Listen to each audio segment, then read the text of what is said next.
श्रीलंका मौजूदा दौर में बड़े वित्तीय संकट का सामना कर रहा है। राजनीतिक संकट से अभी तक पूरी तरह उबर नहीं पाया है श्रीलंका। अभी भी मूल सुविधाओं के लिए श्रीलंका की जनता को मुंह ताकना पड़ रहा है। खाने पीने के लिए भी व्यवस्था लगभग खत्म सी है। ऐसे में एक पड़ोसी होने के नाते जो भी मदद भारत कर पाया उसने आगे बढ़कर श्रीलंका की मदद की। मुश्किल वक्त में श्रीलंका का भरपूर साथ दिया, जिसे श्रीलंका ने समझा भी। भारत से ली गई मदद के लिए खुद को आभारी भी माना। राजनीतिक हालात के धीरे धीरे पटरी पर आने पर अभी हाल ही में प्रधानमंत्री से राष्ट्रपति चुने गए रानिल विक्रमसिंघे ने बुधवार को संसद को संबोधित किया, जिसमें भारत से मिली मदद की तुलना एक सांस से की। जी, जीवन की सांस। बुधवार को रानिल विक्रमसिंघे ने पहले तो संकटग्रस्त श्रीलंका की मदद करने के लिए भारत का शुक्रिया अदा किया।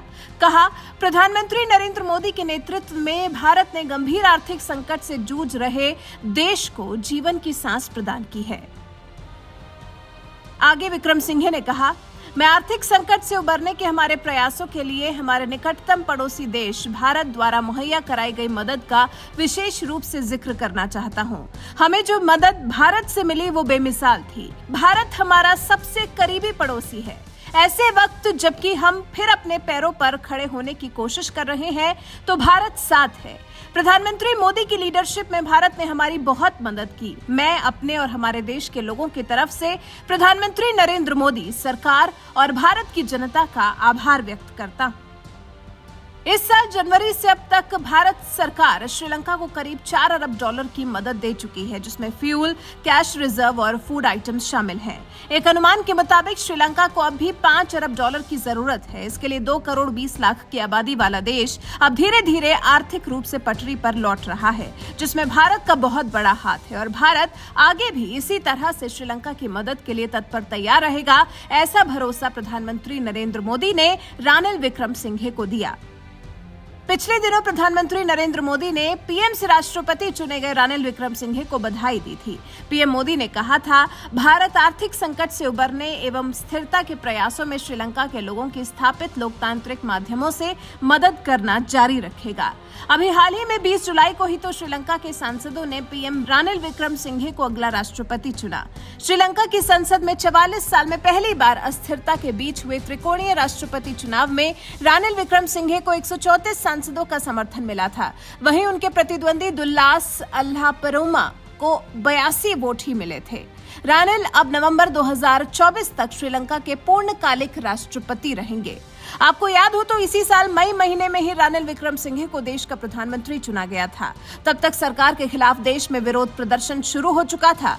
पीएम चुने जाने पर विक्रमसिंघे ने देश की संसद को संबोधित करते हुए श्रीलंका के कठिन समय का जिक्र भी किया था। हालांकि उसके बाद तो श्रीलंका के हालात और ज्यादा खराब हो गए थे। गोटाबाया राजपक्षे ने देश छोड़ दिया, जनता सड़क पर आ गई, त्राहिमाम मच गया। कोलंबो में प्रधानमंत्री के आवास के बाहर भी विरोध प्रदर्शन हुआ था। प्रदर्शनकारियों ने सरकार के खिलाफ नारेबाजी की थी और फिर श्रीलंका में इमरजेंसी की घोषणा कर दी गई थी। माना जा रहा है कि श्रीलंका की जनता को उनकी हालत पर यूं छोड़कर भाग जाने वाले गोटाबाया राजपक्षे पहले मालदीव्स गए थे और फिर वहां से विशेष विमान से सिंगापुर चले गए थे और यहाँ श्रीलंका में अपने लोगों को यूं मरने के लिए छोड़ गए थे। ऐसे वक्त में पीएम होते हुए रानिल विक्रमसिंघे भागे नहीं बल्कि अपने लोगों के साथ डटे रहे, हालात पर काबू पाने की कोशिश की और अभी भी कर रहे हैं। ऐसे में जब भारत को साथ खड़ा देख रहे हैं तो गदगद हो जा रहे हैं। तभी तो शायद 7 दिन से स्थगित संसद में जब बुधवार को काम हुआ तो सबसे पहले रानिल विक्रमसिंघे ने इसके लिए प्रधानमंत्री नरेंद्र मोदी की लीडरशिप में भारत का शुक्रिया अदा किया। वैसे आप भारत की तरफ से श्रीलंका को दी जाने वाली मदद को लेकर, पीएम मोदी के पड़ोसियों को साथ लेकर चलने वाले आचरण को लेकर क्या कुछ कहना चाहेंगे? कमेंट कर हमें जरूर बताएं।